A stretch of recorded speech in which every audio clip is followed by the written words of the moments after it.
Assalamualaikum warahmatullahi wabarakatuh. Al-Fatihah. A'udzubillahi minasyaitonir rajim. Bismillahirrahmanirrahim. Ar-Rahmanir Rahim. Maliki yaumiddin. Iyyaka na'budu wa iyyaka nasta'in. Shiratal ladzina an'amta 'alaihim.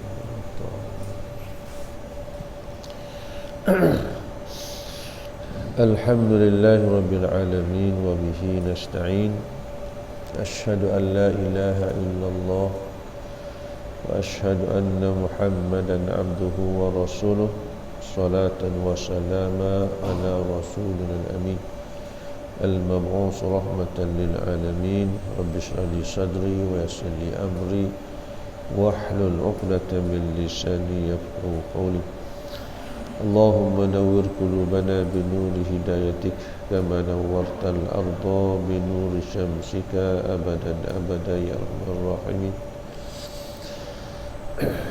Allahumma arinal haqqa haqqan warzuqna ittiba'ah wa arinal batila batilan warzuqna ijtinabah. Rabbana iftah bainana wa baina qaumina bil haqq wa anta khairul fatihin. Amma ba'd. Muslimin dan muslimat yang dikasihi sekalian, marilah sama-sama kita bersyukur pada Allah Subhanahu wa taala kerana sehingga ke saat ini kita masih lagi diberi kesempatan oleh Allah Subhanahu wa taala untuk meneruskan saki-baki kehidupan kita. Mudah-mudahan segala amalan kita diterima oleh Allah Subhanahu wa taala. Hari ini kita masuk kepada ayat yang ke-55. A'udzubillahi as-sami'il 'alim minasyaitonir rajim. Wa idh qultum ya Musa lan nu'mina laka hatta narallaha jahrah fa akhazatkumus sa'iqatu wa antum tanzurun. Dan ingatkanlah ketika kamu berkata, wahai Musa, kami tidak akan beriman kepada kamu sehingga kami dapat melihat Allah dengan terang, iaitulah dengan mata kepala kami sendiri. Maka kerana itu kamu disambar petir, sedang kamu semuanya saling melihat antara satu sama lain. Di mana ayat ini Allah Subhanahu wa taala menceritakan kepada kita, ataupun Allah Subhanahu wa taala mengingatkan kepada Bani Israel yang berada di zaman Nabi sallallahu alaihi wasallam. Walaupun ayat ini menceritakan seolah-olahnya mereka yang berkata, sedangkan peristiwa ini berlaku di zaman Nabi Musa. Allah menyatakan wa idh qultum, ingatlah di ketika kamu berkata. Seolah-olahnya Allah menyatakan kepada orang-orang Yahudi di zaman Nabi sallallahu alaihi wasallam, sedangkan peristiwa ini berlaku di zaman Nabi Musa. Kenapa Allah menyebut seolah-olahnya benda ni berlaku di zaman Nabi, sedangkan benda ni berlaku di zaman Nabi Musa? Di mana Allah nyatakan demikian sebab sikap Bani Israel ini sejak daripada dulu sampailah kepada zaman Nabi, bahkan sampai zaman kita ni, sikap mereka sama saja. Sikap mereka adalah sama. Walaupun benda itu berlaku di zaman Nabi Musa, tetapi kedegilan mereka tu sampailah kepada zaman Nabi Muhammad, sampai ke zaman lain ni, kedegi itu tetap yang sama. Maka Allah menyebut wa idh qultum, ingatlah di ketika kamu berkata. Itu di antara di antara tujuan Allah berkata demikian, untuk mengingatkan mereka seolah-olah mereka berkata, sedangkan kaum Nabi Musa yang berkata. Baik, muslimin dan muslimat yang dikasihi sekalian, Kitab Taurat, sebagaimana kita tahu bahawa ianya diturunkan kepada Bani Israel, di mana apabila Nabi Musa turun daripada bukit Turi Saina, pulang daripada bukit Turi Saina, di mana apabila Nabi Musa telah menunjukkan kitab Taurat yang telah diturunkan oleh Allah kepadanya, didapati bahawa kaum Nabi Musa ni menunjukkan sikap, sebahagiannya adalah menunjukkan sikap seolah-olah tak boleh terima kitab Taurat tersebut. Bahkan mereka menuduh bahawa kitab Taurat ni bukan turun daripada Allah Subhanahu wa taala, tetapi dia adalah rekaan Nabi Musa sendiri. Maknanya sikap menentang ni bukan setakat zaman Nabi Muhammad. Zaman Nabi Musa pun sama. Zaman Nabi Muhammad, orang tuduh Quran itu adalah rekaan Muhammad, rekaan Nabi Muhammad. Maka zaman Nabi Musa pun samalah juga, mereka menuduh bahawa kitab Taurat itu adalah rekaan Nabi Musa. Jadi atas dasar tak percaya itulah mereka minta dengan Nabi Musa, lagu mana kalau sekiranya kami naik sendiri ke bukit Turi Saina dan kami nak kecek sendiri dengan Allah Subhanahu wa taala. Maknanya nak ayat tak percayanya kepada Nabi Musa. Nak kecek sendiri. Nak kecek sendiri. Yalah kau tidak. Taurat ni mari daripada Allah. Tah Nabi Musa sendiri yang reka. Dia nak minta kecek dengan Allah sendiri. Di mana yang nak minta kecek dengan Allah ni adalah golongan yang tidak menyembah anak lembu tu. Di mana Nabi Musa turun daripada bukit Turi Saina, didapati bahawa kaum dia sebahagian besarnya adalah telah menyembah lembu, menyembah patung anak lembu yang direka oleh Musa Samiri. Di mana penyembah anak lembu tadi, Allah Subhanahu wa taala memerintahkan kepada mereka supaya bunuh diri mereka sebagai tanda mereka bertaubat kepada Allah. Maka mereka semuanya telah membunuh diri mereka, mati belaka dah. Dan mereka bertaubat kepada Allah Subhanahu wa taala. Yang tinggal lagi adalah golongan yang tidak sembah anak lembu. Artinya golongan yang tidak sembah anak lembu ni ialah orang yang baik-baik dah lah, orang yang berjuruh dah lah, orang yang kita kata apa dia, tak makan oleh pujukan dah lah, maksud juruh dah. Dalam keadaan berjuruh itu pun masih lagi mereka meragui kepada Nabi Musa itu sendiri.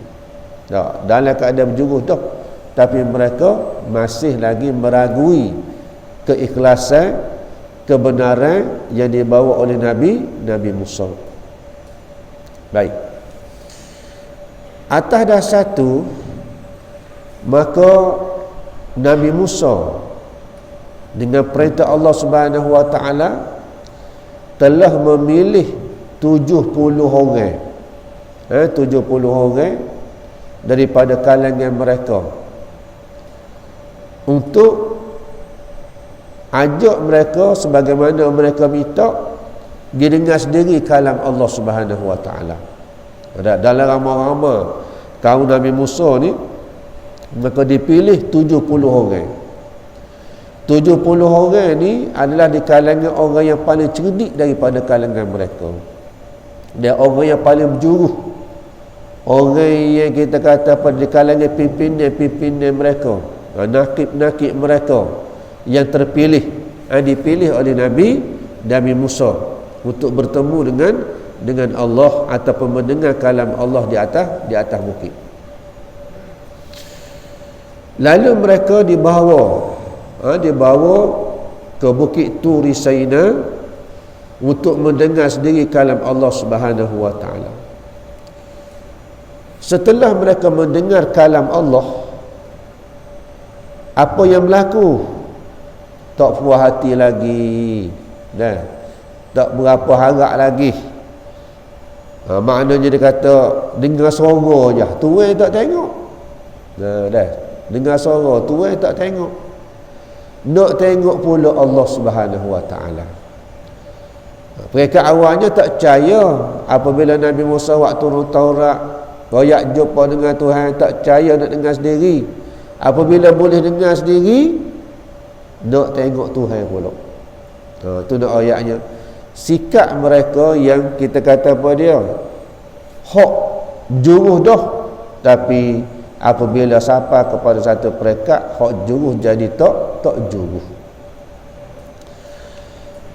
Sebab itulah Allah Subhanahu Wa Taala nyatakan, wa idh qultum ya Musa lan nu'mina laka hatta narallaha jahrah fa akhazatkumus sa'iqatu wa antum tanzurun. Ingatlah di ketika kamu berkata, wahai Musa, lan nu'mina, kami sekali-kali tidak akan beriman kepada kamu, hatta narallaha jahrah, sehingga kami dapat melihat Allah secara nyata.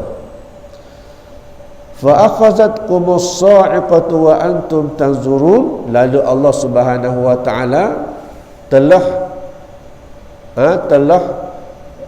mematikan mereka dengan suatu tempikan suara, sehinggalah mereka itu mati bergelepangan dan mereka itu saling melihat antara satu sama lain peristiwa kematian tersebut. Di mana dia mati itu tidak mati sekaligus, mati sorang-sorang. Aku tengok mu mati, mu tengok aku mati, masing-masing tengok depan mata sendiri. Baik.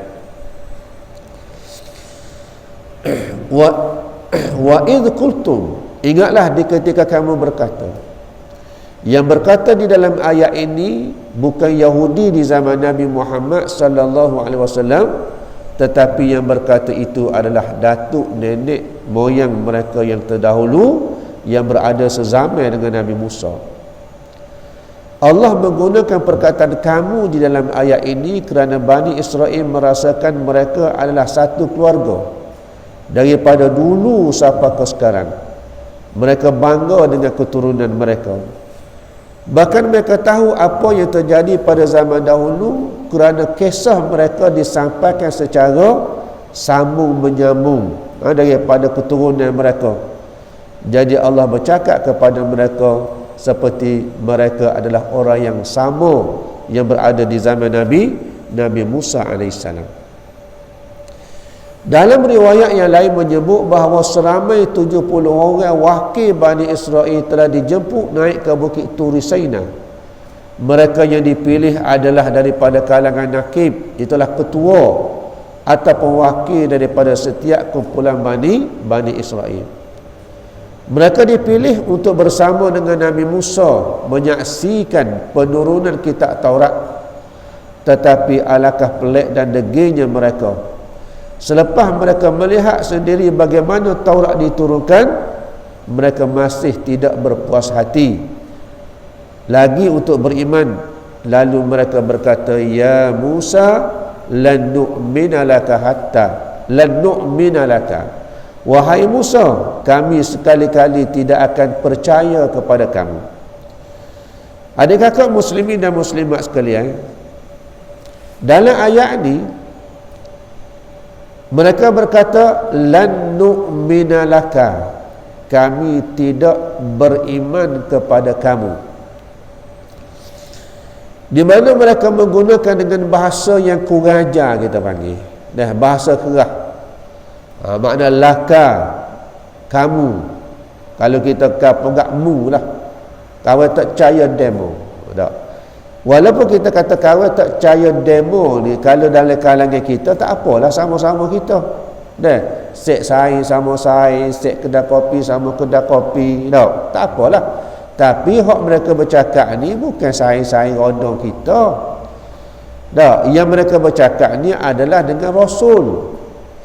Dengan Nabi Musa. Sepatutnya mereka berkata, kami tidak percaya kepada engkau ya Rasulullah, kepada engkau wahai Rasulullah, tapi ia boleh ayat dia kepadamu. Kerana ayat kasarnya bahasa mereka. memanggil Nabi dengan bahasa yang tidak senonoh.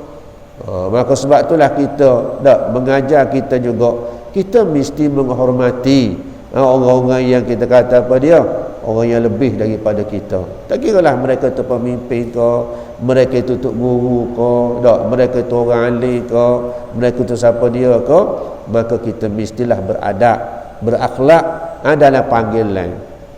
Walaupun kita satu ketika dalam sekolah dia satu, johne sekolah, tingkatan satu sekolah, tingkatan sekolah, masuk universiti sekolah, iyalah kita sekolah. Tetapi apabila dah kita tua mari, orang ni jadi datuk, orang ni jadi doktor, orang ni jadi ustaz, orang ni jadi cikgu, apa salahnya kalau kita bahasa cikgu? Walaupun kita kata sekolah sama-sama dulu, demo ni dengan kawan sama bodoh ya, kita kata. Tapi dah dia cikgu, kita bahasalah dia dengan cikgu. Supaya apa dia? Supaya kita ada akhlak. Supaya kita ada akhlak. Baik. Bayangkanlah Nabi mereka sendiri pun mereka tidak percaya dan tidak hormat. Sedangkan Nabi Musa itulah sebenarnya yang telah menyelamatkan mereka. Kaum Bani Israel ni adik kakak, sebagaimana yang saya sebut sebelum daripada ni, adalah kaum yang dijadikan hamba oleh Fir'aun. Fir'aun telah memperhambakan mereka ratusan tahun, mungkin cecah dekat-dekat dengan 1000 kali. Dijadikan hamba. Maka Nabi Musa ni bukan setakat dijadikan hamba, mereka itu menjadikan Fir'aun seolah-olah Tuhan mereka. Maknanya mereka duduk dalam keadaan tidak beriman kepada Allah Subhanahu Wa Taala, adalah hamba, hidup dalam keadaan kekufuran pula, tak kenal Allah Subhanahu Wa Taala, tak kenal agama, tak tahu nak gimana. Maka Nabi Musa telah menyelamatkan mereka, wak lari mereka menyeberangi Laut Merah sehingga Fir'aun sendiri mati dalam laut. Dalam keadaan Nabi Musa begitu bersungguh, begitu ikhlas menyelamatkan mereka, tetapi mereka tetap tidak berakhlak dengan Nabi Musa. Semasa mereka dahaga di tengah padang pasir dalam perjalanan itu, dengan mukjizat Nabi Musa yang Allah kurniakan kepada Nabi Musa, mereka boleh minum air. Tengah padang pasir adik kakak, panas ceng, pasir lagi panas, udara atas kepala lagi panas. Saya pernah berada di padang pasir sejak daripada pukul 7 pagi sampailah kepada petang kat dengan goreng. Balik di rumah bini tak kenal, daripada hak putih jadi hitam letung. Nak ayak panasnya pada pasir. Dalam keadaan panas begitu dahaga yang bersangat-sangat tang, tiba-tiba Allah Subhanahu Wa Taala mengarahkan kepada Nabi Musa supaya katok batu dengan tukar dia. Maka Nabi Musa pun katok berleku tubik mata air daripada batu tadi, lalu pakat minum air tersebut dalam keadaan dahaga yang kokak-kokak itu. Allah selamatkan mereka, Allah beri kepada mereka nikmat. Namun dalam keadaan begitu mereka tetap berdegil dan tidak mahu menerima apa yang telah disampaikan oleh Nabi Musa. Bahkan mereka berakhlak yang tidak baik kepada Nabi Musa. Seterusnya adik kakak sekalian, mereka ni adalah golongan yang amat degil. Jadi seperti saya kata lepas-lepas lah, maknanya ini kisah Bani Israel yang degil. Maka kita harap-harap tidak termasuk di kalangan orang yang degil seperti mana kaum Nabi Musa. Dengan Nabi yang mereka sudah percaya pun mereka tidak mahu mengikut arahan. Mereka percaya daripada Nabi Musa tapi tak ikut arahan. Seperti kita lah, duk puji Nabi Muhammad begini, amalan Nabi Muhammad kita tak buat, perintah Nabi Muhammad kita tak buat. Bagi makhluk kita sambut makhluk, bagus dah. Nah, sambut makhluk lah, buat dengan apa? Daun kau. Rapa-rapa. Dah rapa? Bunga rapa dah. Burak dengan bunga rapa. Oh, bubuh dalam poket sedap lah bau kau tu. Nah, tapi dia kena bunga rapah hak zaman dulu lah. Dia air mawar hak zaman dulu. Tak sedap dah bubuh dengan minyak atas hak baru-baru ni. Ada orang buat perubahan yang bubuh minyak atas, tak jelera mana. Dah, bunga rapah, bubuh hak zaman-zaman dulu tu tak. Ingat zaman-zaman budak mula berebut kita bunga rapah. Alah ni kurang dah buat bunga rapah. Nah. Tapi doa yang bersungguhnya kita sambut maulud Nabi. Dalam keadaan kita buat maulud Nabi, jemaah tak mari. Sejik tak mari. Ngajar tak mari, kuliah tak mari, maulud Nabi buat. Itu masalah ya. Tak. Jadi maknanya kita sayang dah kepada Nabi, tetapi ajaran Nabi kita tak buat. Seperti mana kaum Bani Israel percaya dah kepada Nabi Musa, tapi arahan Nabi Musa mereka tak buat, mereka langgar, bahkan mereka minta macam-macam kepada Nabi Musa. Tapi muncullah Nabi Musa ni seorang yang penyabar. Dia tetap minta dengan Allah di atas permintaan-permintaan mereka, maka Allah makbulkan permintaan tersebut. Baik, ada di antara mereka yang tak percaya kepada Nabi Musa di atas pembunuhan kepada golongan yang bersalah itu. Dan Nabi Musa turun daripada bukit Turi Saina. Apabila melihat kaum dia menyembah patung anak lembu, maka Allah mengarahkan kepada mereka supaya bunuh diri masing-masing. Maka bunuh diri itu mereka tak percaya. Ya Allah, kau mari daripada Allah. Kau reka Musa sendiri. Atas dasar itulah mereka kata tak boleh ni. Aku tak percaya. Aku nak kecek dengan Tuhan sendiri. Ada ayat tak percaya kepada Nabi Musa.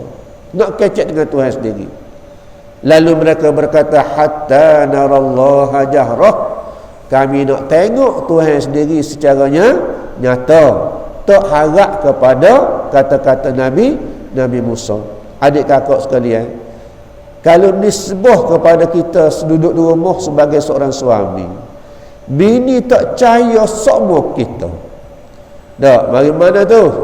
Hai, minum air kedang. Bini kata kau mari rumah hujan. Tak sakit hati kita. Tak. Anak tak percaya kita, bini tak percaya kita, saya tak percaya kita. Itu yang supuh khosi-khosi itu. Sebab apa? Sebab orang tak percaya. Jadi Nabi Musa ni orang tak percaya ke dia, walaupun dia bawa satu benda yang benar daripada Allah Subhanahu Wa Taala, tapi orang tak percaya ke dia. Begitu dah juga dalam peristiwa dia sembelih lembu tu. Apabila Nabi Musa kata Allah suruh sembelih lembu, sebab di kalangan mereka tu ada yang bunuh orang, tak tahu siapa pembunuh, maka nak tahu siapa yang membunuh, maka Allah suruh Nabi Musa royak kepada kaum dia tadi supaya sembelih lembu. Lalu buat dia tak percaya. Mana pula orang nak tahu siapa pembunuh, mari-mari supaya sembelih lembu. Orang tak percaya. Sebab apa? Sebab hidup atas dunia ni dekat kakak, apabila mari perintah Allah, kadang-kadang kita tak boleh fikir dengan perintah Allah. Kadang-kadang tak masuk dengan akal kita. Maka apabila kita tidak beriman kepada Allah, tak beriman kepada Rasul, itulah yang menyebabkan kita ragu. Ya Allah kau, ya Allah kau.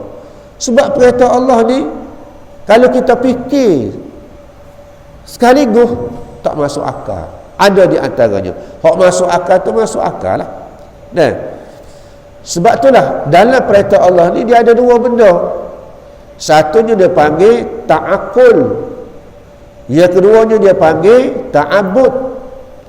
Hak ta'akul tu adalah benda yang kita boleh fikir. Contoh Allah kata bayar zakat, keluarkan zakat pada fakir miskin. Kita boleh fikir benda sabar dah orang kaya bantu orang miskin.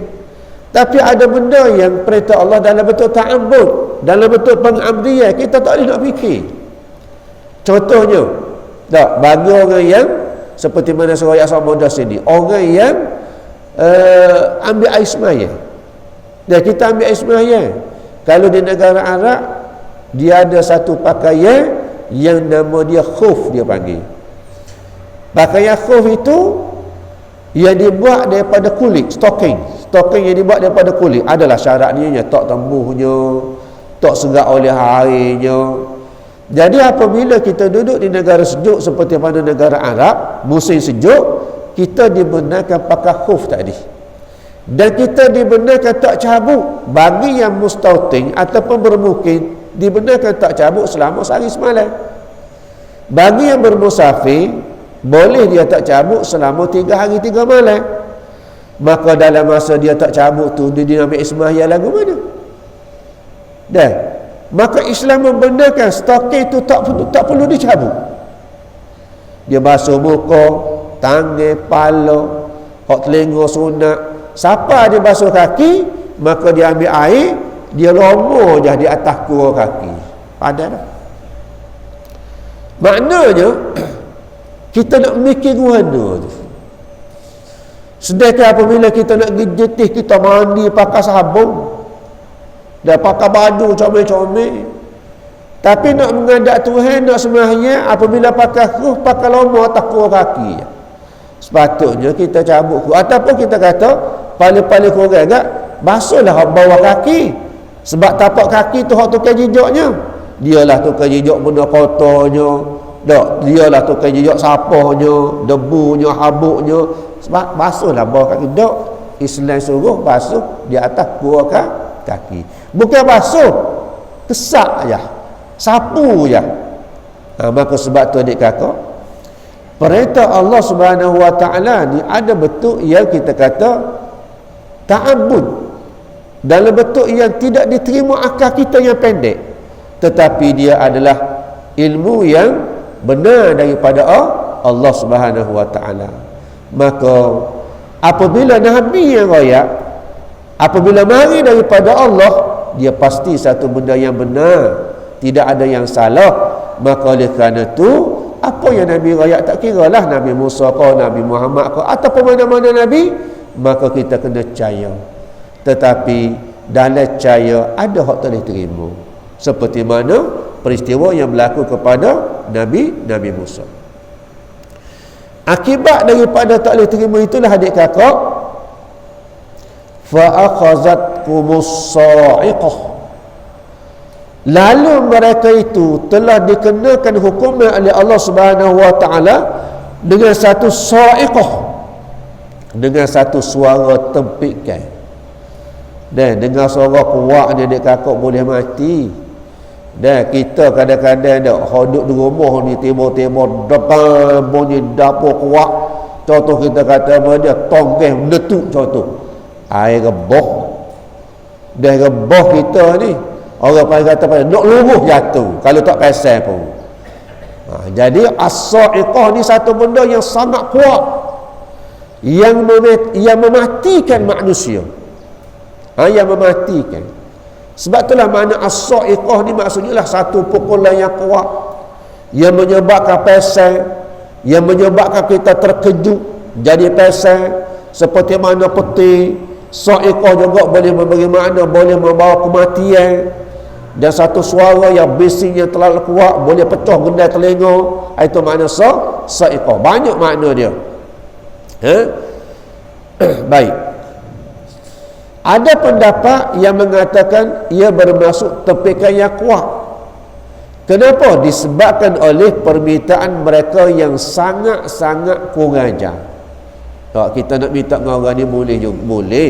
Tapi kalau mereka kita kata melampau-lampau, dan Allah di lagu mana dia ada sifat Rahman Rahim, pengasih, mintaklah banyak setara mana sekalipun dia akan tetap beri. Tapi kalau doa lalu, tak, benda yang tak masuk akal, benda yang kita kata tak boleh beriman kepada Nabi Musa, maka sudah tentulah Allah murka. Kita ni kalau orang mari minta lebih-lebih pun marah kalah juga. Tak, orang mari jumpa kita, bang, kita siap bang, apa dia? Dia naik duduk boleh 2-3 jam lagi pula, bang, kita siap bang, apa dia? Minum air, duduk 2-3 jam lagi minta pula. Agak-agak kita ke dah minta seria je, bukan minta sebelum ria. Kita kata demo ni tak diminta dah, diminta pula. Nah, berapa kali dah mari minta. Demo hidup apa dia nak makan harta kawan je kau. hijau malah buat. Mula kita pakai asar. Nah, itu baru minta seria baru. Kalau mari minta hari-hari pun tak boleh juga. Kalau 2-3 bulan sekali tu boleh takir ke. Nah, ni mari minggu. Saya ada pengalaman tau. Orang mari minta batu dah minta batu bukannya sikit-sikit. Nak 300, 400 lah. Kita kata ada ni 300 tu banyak lah. Dah orang hak kaya 70,000 tak apa. Saya tengok dalam apa dia? Dalam TikTok malam ada seorang hamba Allah ni berbelanja 80,000. Dah 80,000. Relax je dia. Beli beg 14,000, beg galah 14,000. Dah kita arti kita beli beg galah habis-habis mahal 70 riyal. Dia main 18,000. Hak tu belah-belah ribu, hak tu puluh ribu, hak tu 40,000, habis 80,000. Orang kaya tak apa. Dia muka harta dia. Dan dia pitih banyak. Kita sesak ni 200 riyal pun mepeh dah. Dah, 200 riyal. Minggu depan mari minta pula. Saya katakan minggu lepas dah. Tak cukup ustaz. Dan nak banyak mana pula ni? 200 riyal apa dah?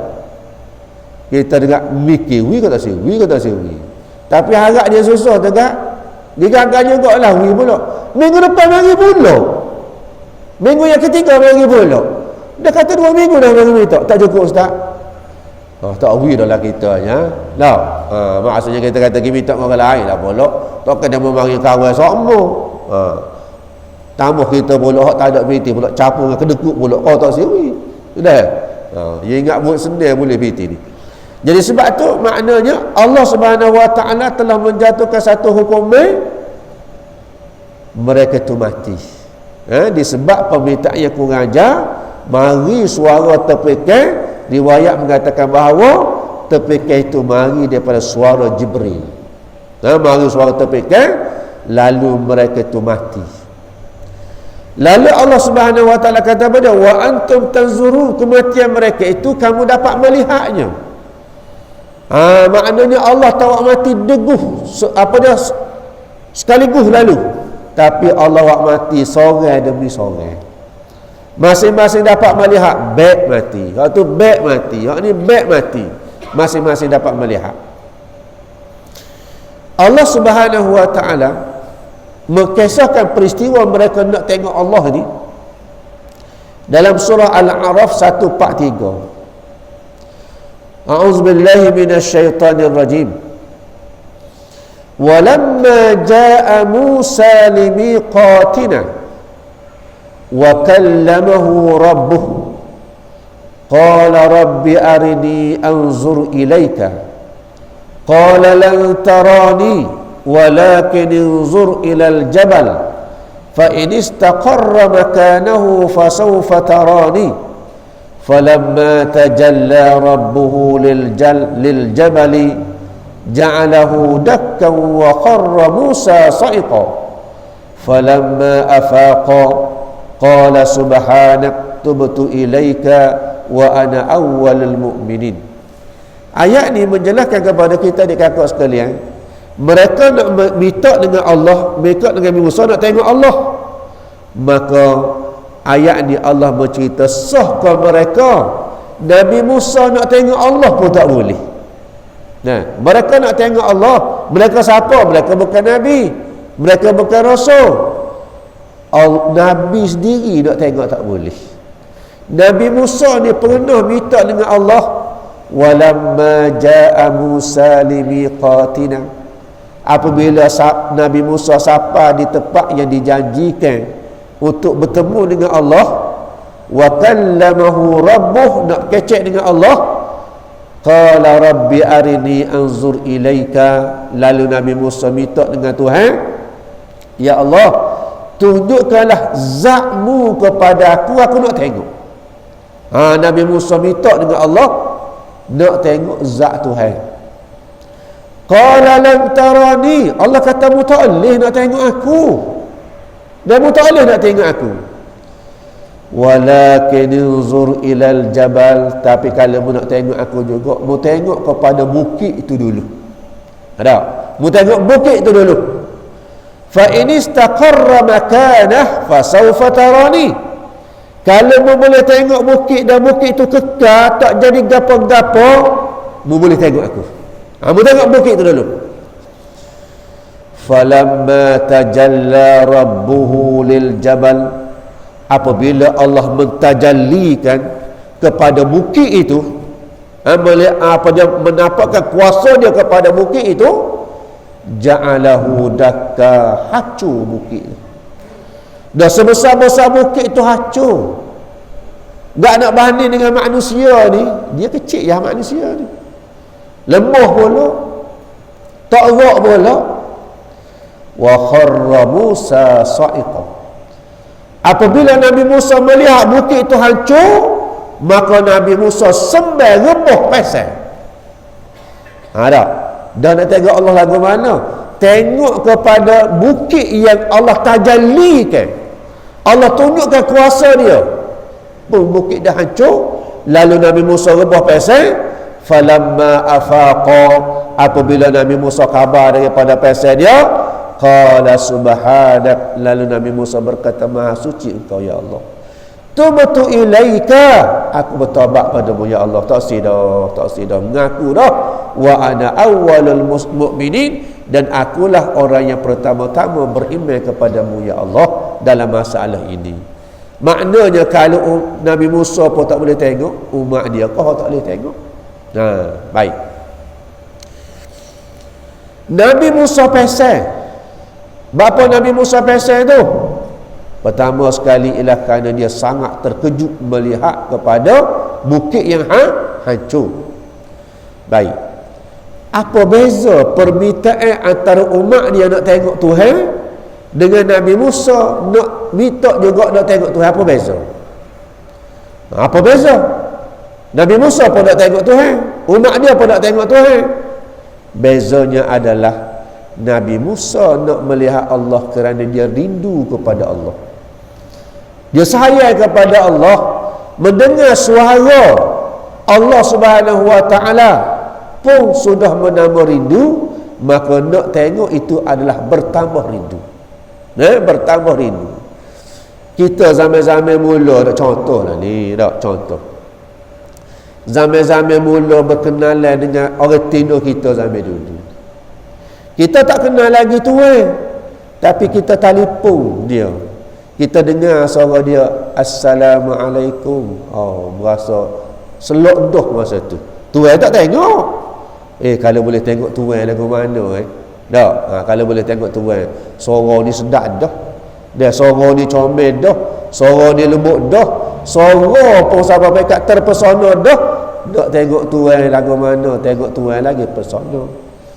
Maka Allah, Nabi Musa ni, dia bercakap dengan Allah, menerima Quran pada Taurat, maka dia rindu nak bertemu dengan Allah. Itu yang pertama. Yang keduanya, Nabi Musa nak melihat Allah Subhanahu wa taala ni kerana dia, kerana nak menambahkan keimanan dia kepada Allah. Nak menambahkan keimanan dia pada Allah. Ini sebagaimana yang berlaku kepada Nabi Allah Ibrahim dalam surah Baqarah juga. Apa kata Nabi Ibrahim? Wa idh qala Ibrahim rabbi arini kaifa tuhyil mauta. Qala awalam tu'min? Qala bala walakin liyatma'inna qalbi. Ingatlah di ketika Ibrahim berkata, Rabbi arini, wahai Tuhan, tunjuklah mu kat aku. Tunjuk kepada dia, kaifa tuhyil mauta, lagu mana mu boleh menghidupkan benda yang mati? Dah, lagu mana mu boleh menghidupkan benda yang mati? Hak mati ribu-ribu tahun, hancur lebur dah. Tak tahu duk mana dah. Kalau ibarat kata hak mati dalam laut, tak tahu pah mana dah. Pah mana tulang, pah mana isi, dalam perut ikan mana tak tahu. Ada. Lagu mana kan mu boleh menghidupkan benda yang mati? Lalu Allah kata, qala awalam tu'min, mu tak percaya kat aku lagi kau? Dan mu tak percaya kat aku lagi kau? Kata Allah Subhanahu wa taala kepada Nabi Ibrahim. Qala bala percaya, walakin liyatma'inna qalbi, tapi aku nak suruh hati aku ni bertambah tenang. Hati aku ni bertambah yakin apabila aku tengok dengan mata lendir aku sendiri. Ya Allah, yakinnya Aku percaya dah. Supaya kita dengan saing kita tak pernah melawak dia royak, kita percaya dah. Tapi kalau boleh nak tengok sendiri. Tak? Zaman muda-muda mula ketawa retin kita. Demo nak ada anak dara seorang. Dah. Siapa dia? Anak saudara kawan. Anak saudara kawan. Berjuruhlah. Comel lagi, berjuruh lagi. Kawan kat berasa pening. Lepas tu kawan tengok demo ni sabar dengan anak saudara kawan. Dah. Kita tak apabila orang royak, disaing kita royak tu, percaya dah sebab dia tak pernah melawak, dia orang berjuruh. Tapi kalau boleh tengok sedap lagi. Dah. Setara mana comel, lagu mana gaya, lagu mana akhlak dia, nak tengok dengan mata. Kalau percaya dah demo royak tu percaya dah. Tak tengok tak apa, tapi kalau boleh tengok sedap juga. Maka Allah sebab Nabi Ibrahim kata gitu juga. Qala walakin liyatma'inna qalbi, supaya hati aku ni bertambah tenang. Maka Nabi Musa nak melihat Allah supaya iman dia bertambah.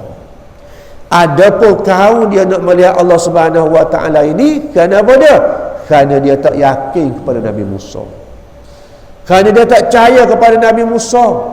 Lan nu'mina laka hatta, aku tak percaya kamu.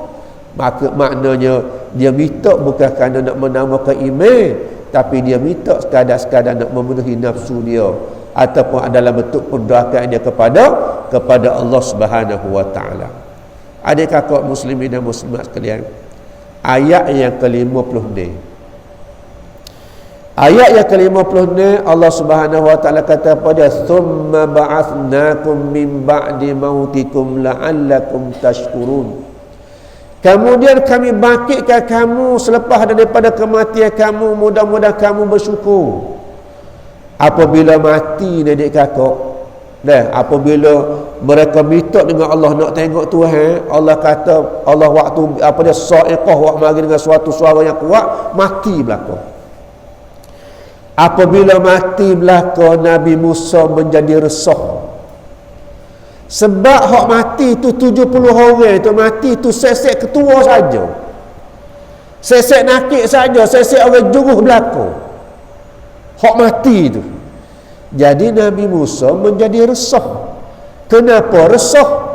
Sebab mati tu di atas bukit, hak bawah duduk tunggu. Maka Nabi Musa nak turun bawah tu nak royak guana. Hak cerdik dah ni, hak berjuruh dah ni tak percaya pada Nabi Musa. Hak rodong-rodong bawah tu lah ke mana tak tahu. Nak balik royak guana, nak balik royak mati. Bapa mati. Kalau mati seorang dua ni boleh tak kira ni mati belaka. Sudah tentulah orang akan menuduh macam-macam kepada Nabi Musa, membunuh. Dan hak membunuh tu pula bukan cala-cala orang. Hak cerdik-cerdik, hak nakik-nakik, hak pemimpin-pemimpin, hak ketua-ketua. Cik membunuh tu nak supaya boleh bodoh belaka hak bawah ni. Hak cerdik pun boleh bodoh, boleh mati. Hak bawah kau boleh bodoh. Nabi Musa pun risau resah nak jawab guana. Lalu dia minta dengan Allah Subhanahu wa taala supaya mereka itu dihidupkan balik semula. Maka di atas permintaan balik, di atas permintaan Nabi Musa tu Allah perkenalkan, thumma ba'athnakum, lalu kami bangkitkan mereka, arti kami hidupkan semula. Lepas dia mati, hidup balik semula. Ada ulama kata dia tak mati, dia pesen je. Tetapi ulama mengatakan, sebagian besar ulama mengatakan mati sungguh.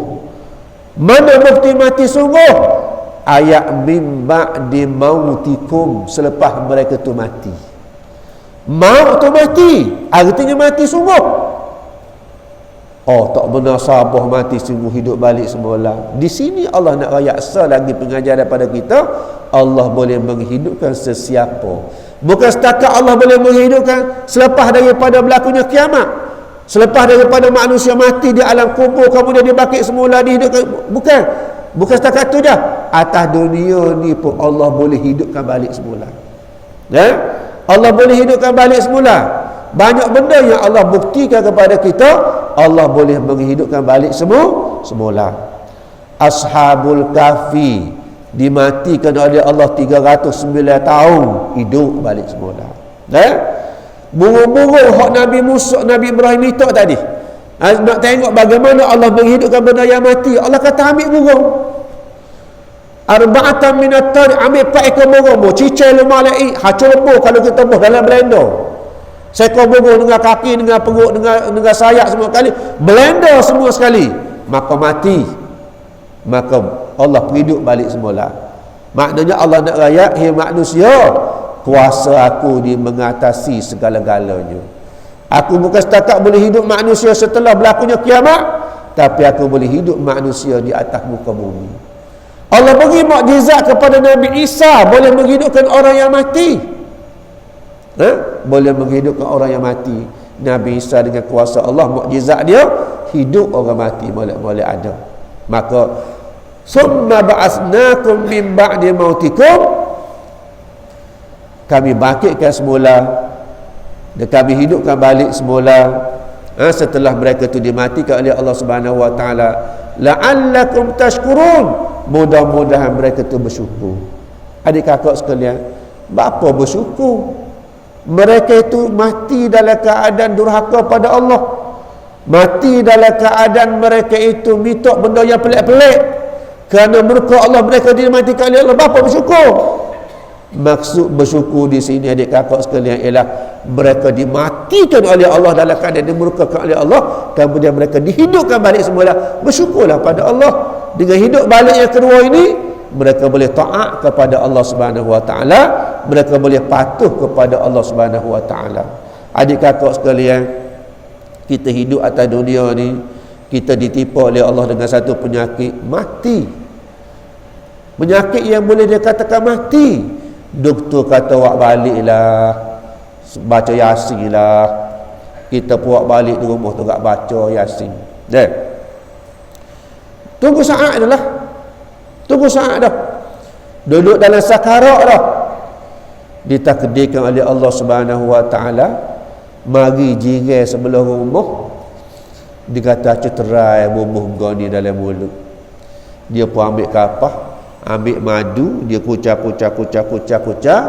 dia ambil kapah, dia pun ngendai kapah, dia pun pecing atas mulut. Dah pecing atas mulut, doktor kata mati dah. Doktor kata mati dah.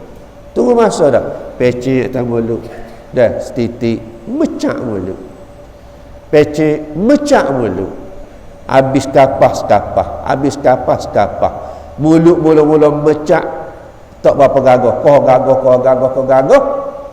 petai ke arah celak mata.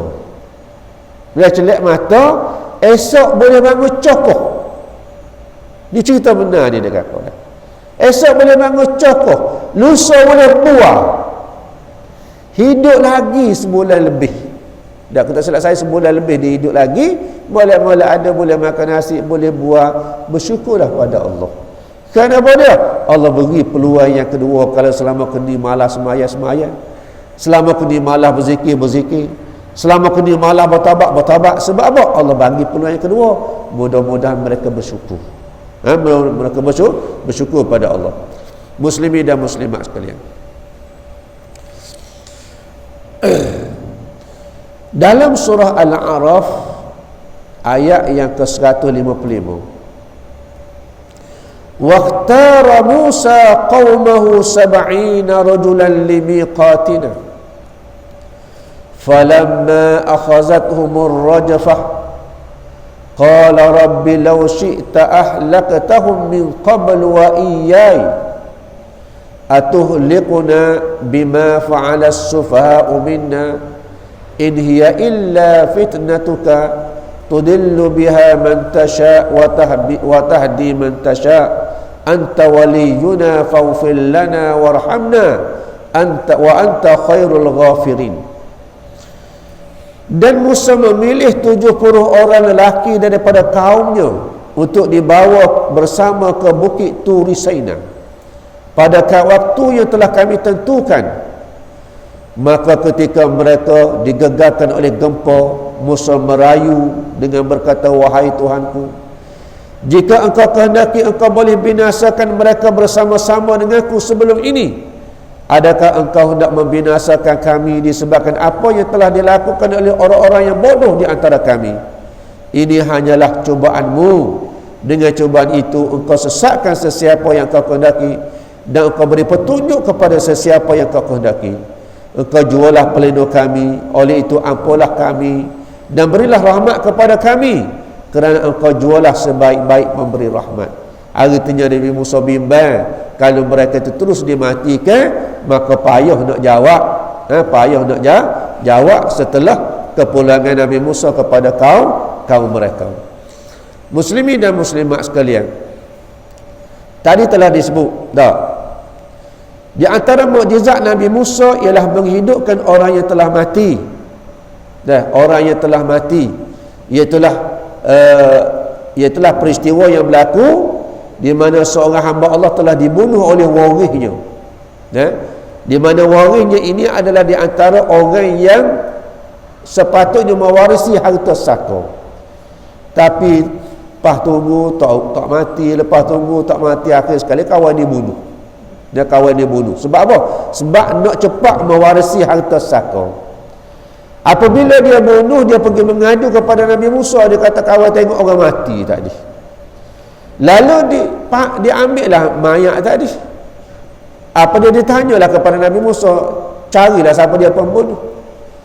Maka Allah Subhanahu wa ta'ala suruh Nabi Musa royak kepada kaum dia tadi, cari seekor lembu. Wa idh qala Musa liqaumihi inna Allaha ya'murukum an tadhbahu baqarah. Ingatlah di ketika Musa berkata kepada kaumnya, sembelihlah seekor lembu. Qalu atattakhizuna huzwa. Lalu mereka berkata, jangan buat gurau Musa, kita nak tahu siapa dia pembunuh, apa suruh sembelih lembu? Lalu Nabi Musa kata, aku berlindung daripada Allah, daripada kecek benda ngaruk-ngaruk. Artinya Nabi Musa kata, lembu lah cari, ini perintah Allah Subhanahu wa ta'ala.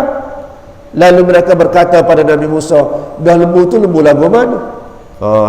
Sepatutnya Nabi Musa suruh cari lembu, sebelah lembu je lah. Tak kira lah lembu lagu-lagu mana pun, tapi banyak songi orang panggil, banyak takwil, banyak soal. Lembu lagu mana? Lalu Nabi Musa kata, lembu hak tak tua tak muda. Lepas tu warna pula warna. Nabi Musa kata warna pula warna ke kuning ke merah-merah. Tak payah lagi lembu lagu mana? Tanya lagi. Allah kata lembu hak tak pernah buat gala, tak pernah buat gerak, tak digunakan untuk membajak. Cari lembu, hampir tak jumpa lembu. Hampir tak jumpa lembu, akhir jumpa juga lah akhirnya. Tapi nak ayatnya banyaknya tanya, nak ayat apa-apa tanya tu, sebab Allah kau tak nak buat perintah Allah Subhanahu wa ta'ala. Lalu diambillah satu daripada anggota lembu tadi setelah disembelih, lalu dipukullah kepada mayat tadi dengan kuasa Allah. Mayat tadi royak bangun cokok, boleh kecek bobel. Siapa bunuhmu? Hak bunuh aku tu hak mari liput kamu tu. Dia ni ingat kau tak ada gapo-gapo, pecah rahsia dia sendiri tu kan bunuh. Maknanya dengan kuasa Allah, Allah menghidupkan orang yang mati di atas dunia ni. Jadi banyaklah di antaranya. Kemudian itulah di antaranya kita pada pagi ni. Mudah-mudahan insya-Allah Allah Subhanahu wa taala beri pengajaran kepada kita bahawa hidup ini adalah kita sentiasa taat dan patuh pada perintah Allah. Biarlah lagu-lagu mana pun, benda itu sangat penting kepada kita sebagai sebagai kita kata persiapan kita menuju ke hari akhirat. Menuju ke hari akhirat, di mana Allah kata fi yaumin kana miqdaruhu 50,000 sanah. Di mana jarak hari dia di dunia dengan hari akhirat ni, satu hari akhirat 50,000 tahun dunia. 50,000 tahun dunia. Ulama mentafsirkan, banyak tafsiran ulama dalam surah Al-Ma'arij ini, ayat ke berapa? Ayat yang ke-4 ke-5 kita lebih kurang. 50,000 tahun ni, ada ulama kata 50,000 tahun ni adalah jarak antara dunia dan akhirat. Dan jarak antara dunia dan akhirat perjalanannya 50,000 tahun. Ada ulama kata 50,000 tahun itu adalah saat menunggu sebelum dibicarakan di hari akhirat. Ada ulama kata 50,000 tahun itu adalah saat diseksa di padang mahsyar sebelum dihumbai ke dalam neraka. 50,000 tahun ni pokok kita ada hak 100 tahun apa? Tak ada. Ni 50,000 tahun. Maka sebab itulah nak jembur ke tarikh tu, saat tu 50,000 tahun ni kakak, gapo bekalan kita di hari akhirat dan gapo bekalan kita di alam barzakh. Agak-agak cukup dok kita dengan sembahyang baik kita ni, ya Allah mikir, ya Allah Rabbi, dan mikir lagu mana bekalan kita. Tapi dalam satu hadis Nabi, Nabi apa dia, sahabat tanya Nabi, fi yaumin kana miqdaruhu 50 alf sanah, pada hari yang jaraknya apa dia keadaannya 50,000 tahun, ma atwala hadhihi sanah. Sahabat Nabi kata, ya Rasulullah, panjangnya tahun ni 50,000 tahun. Maka Nabi kata, orang-orang yang beriman dipermudahkan oleh Allah, dibicarakan oleh Allah Subhanahu wa taala lebih mudah, lebih pendek masanya daripada sembahyang fardu di dunia. Dah, kalau kita sembahyang fardu di dunia ni, sembahyang zuhur 4 rakaat berapa jam agak-agak? Boleh 2 jam sembahyang zuhur. Tak sampai 2 jam ni kakak, 15 minit puasa panjang. Kita sembahyang subuh saat ni baca surah Sajadah berapa jam? Sampai 15 minit. Saya rasa tak sampai ni 15 minit ataupun lebih-lebih sikit pun. Tak. Maka Nabi kata orang yang beriman di hari akhirat akan dibicarakan oleh Allah Subhanahu wa taala lebih cepat daripada sembahyang fardu di dunia. Tak, mudah-mudahan kita termasuk dalam ni lah. Dan mudah-mudahan kita termasuk dalam ni.